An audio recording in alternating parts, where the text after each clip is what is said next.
ఈ వీడియోలో మనం చర్చించుకునే విషయం ఏంటంటే, దృష్టి అనేది మనిషిపై ఏ విధంగా ప్రభావితం చూపిస్తుంది. మనం ఈ దృష్టి అనేది నెగెటివ్ ఎనర్జీయా? అసలు ఈ దృష్టి అనేది మనిషికి ఏ విధంగా తగులుతుంది? నిజంగా నెగెటివ్ ఎనర్జీ అనేది ఉంటుందా? నెగెటివ్ ఎనర్జీ గురించి మనం సెపరేట్గా ఒక టాపిక్ చేసుకుందాం. ప్రస్తుతం దృష్టి అనేది మనిషికి ఏ విధంగా తగులుతుందో మనం ఇప్పుడు తెలుసుకుందాం. మొట్టమొదటగా మనకి దృష్టి తీసే విధానం ఏంటంటే, కళ్ళు ఉప్పును శరీరం చుట్టూ దిగదులుపు తీయటం. ఇది అందరికీ తెలిసినటువంటి విషయమే. అసలు ఉప్పు అనేది ఎక్కడి నుంచి వస్తుంది? సముద్రం. సముద్రంలో ఎక్కువ శాతం, అసలు సముద్రం మొత్తం కూడా ఉప్పుగానే ఉంటుంది. భూమి మొత్తం 72% సముద్రాలే ఉన్నాయి. మన మానవ శరీరంలో కూడా దాదాపుగా 70 నుండి 72% నీరే ఉంటుంది. సముద్రంలో ఉప్పు ఉన్నట్టుగా మన శరీరంలో కూడా ఎక్కువగా ఉండేటువంటి మినరల్ ఏదంటే ఉప్పు. ఇది మన శరీరంలో ఎక్కువగా ఉండేటటువంటి మూలకం.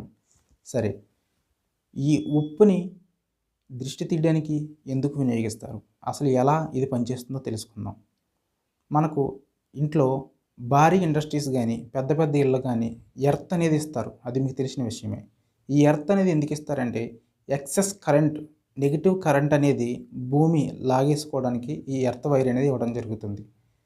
ఇప్పుడు మన మానవ శరీరాన్ని చూసుకున్నట్లయితే, మానవ శరీరంలో కూడా కొంత ఎలక్ట్రిక్ ఇంపల్సెస్ అనేవి ఉంటాయి.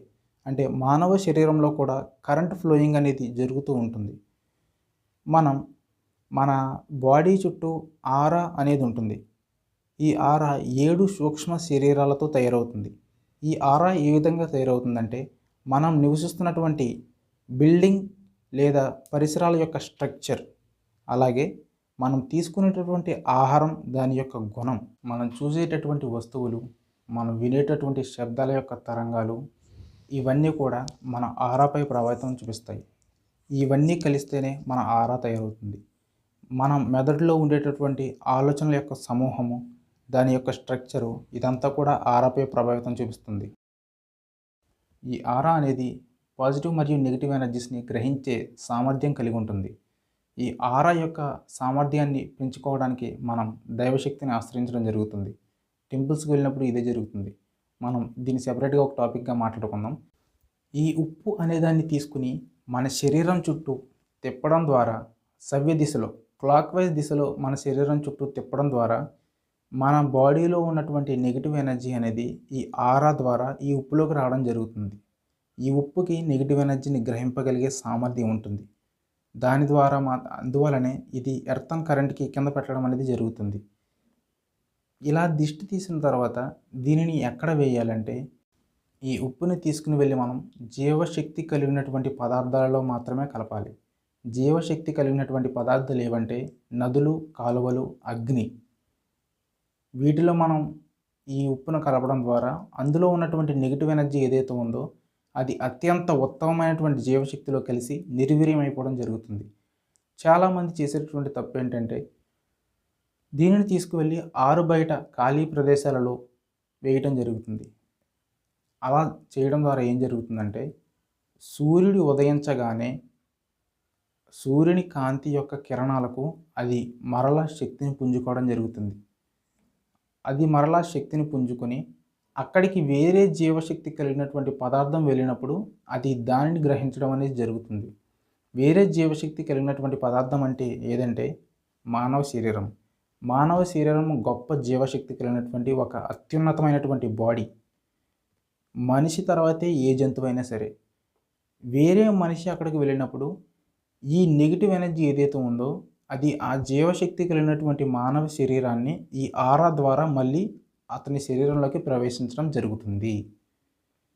ఇదంతా ప్యూర్ సైన్స్. ఈ ప్యూర్ సైన్స్నే మన వాళ్ళు సంప్రదాయపరంగా పెట్టడం జరిగింది. బయటికి ఎక్కడికైనా వెళ్ళొచ్చినప్పుడు దిష్టి తీయడం, ఇతరత్ర వెళ్ళకూడనటువంటి ప్రదేశాలకి వెళ్ళొచ్చినప్పుడు దిష్టి తీయటం అనేది జరుగుతుంది. ఇదంతా ఎందుకు జరుగుతుంది అనేది మనం ఇప్పుడు క్లియర్గా తెలుసుకున్నాం. మన శరీరం అనేది గొప్ప జీవశక్తి కలిగిన పదార్థం. దీనికి పాజిటివ్ని తీసుకునే శక్తి ఉంటుంది, నెగిటివ్ని తీసుకునే శక్తి కూడా ఉంటుంది. ఎందుకంటే మన బాడీలో ఉండేటువంటి ఉప్పు శాతం ఎక్కువ కనుక ఈ ఉప్పే మళ్ళీ తీసుకుంటుంది. ఈ ఉప్పులో నుంచి మళ్ళీ నెగిటివిటీ పోవాలంటే బయట నుంచి ఉప్పు తీసుకుని తిప్పడం జరగాలి క్లాక్ వైజ్లో. క్లాక్ వైజ్లో తిప్పినప్పుడు మాత్రమే శక్తి అనేది గ్రహింపబడుతుంది.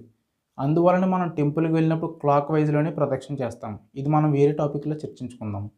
అందుకే మన పెద్దవారు మనం దూర ప్రదేశాల నుంచి వచ్చినప్పుడు కానీ, లేదా ఎక్కడికైనా సభలకు లేదా అత్యంత జనసంద్రం నుంచి వచ్చినప్పుడు కానీ మనకి దిష్టి తీయడం అనేది జరుగుతుంది. మన బాడీలో ఉన్నటువంటి ఈ ఉప్పు శాతం అనేది గ్రహింపబడినటువంటి నెగిటివ్ ఎనర్జీని బయటికి తీయడానికి మనకు దిష్టి తీయడం అనేది ఒక సంప్రదాయంగా మన పూర్వీకుల కాలం నుండి రావటం అనేది జరుగుతుంది.